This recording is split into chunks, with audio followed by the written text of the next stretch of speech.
Parfois, il m'arrive peut-être de rentrer ou d'aller à quelque part tout seul. On est obligé d'utiliser beaucoup plus de sens, c'est-à-dire l'écoute.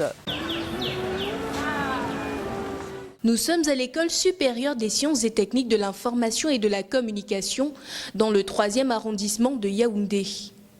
Parmi les étudiants récemment admis en première année de journalisme, figure Steve Wandi, déficient visuel depuis l'âge de 4 ans.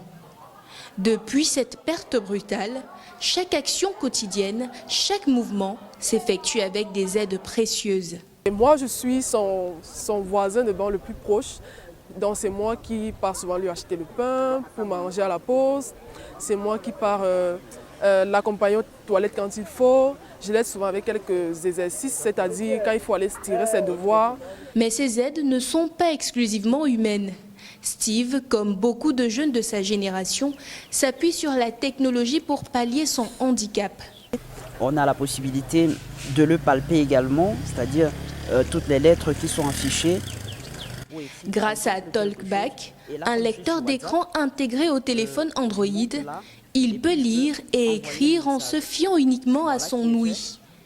Avec le temps, Steve a affiné son sens auditif, lui permettant de suivre non seulement ses messages ou appels, mais aussi ses programmes télévisés favoris. On est obligé de se cultiver également énormément sur ce qu'on aime ou sur ce qu'on veut faire, parce que n'ayant pas la vue, il faut donc certaines connaissances en plus pour pouvoir connaître avec beaucoup plus d'exactitude, beaucoup plus d'efficacité également ce qui est en train de se passer, peu importe le domaine. Sortir de chez lui, emprunter les transports en commun est aussi un véritable défi.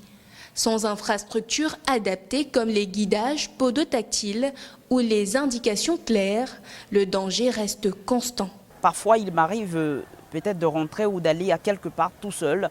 On est obligé d'utiliser beaucoup plus de sens, c'est-à-dire l'écoute et également cet instant de présence, parce que je pense que tout le monde l'a, mais pour les personnes qui sont dites valides, ce sens n'est pas assez développé parce qu'ils ont la vue.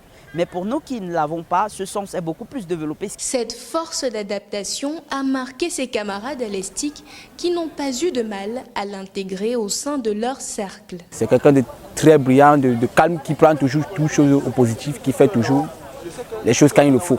C'est quelqu'un d'abord très éveillé, c'est quelqu'un d'adorable, souriant. C'est quelqu'un d'immensément cultivé, c'est quelqu'un qui parle très bien, qui a de la suite à les idées et qui est très loquace, je dirais. Bien que ses efforts soient remarquables, tout n'est pas toujours simple. Des imprévus surviennent, un trottoir mal aménagé, une rue trop encombrée ou encore l'absence de balisage adapté.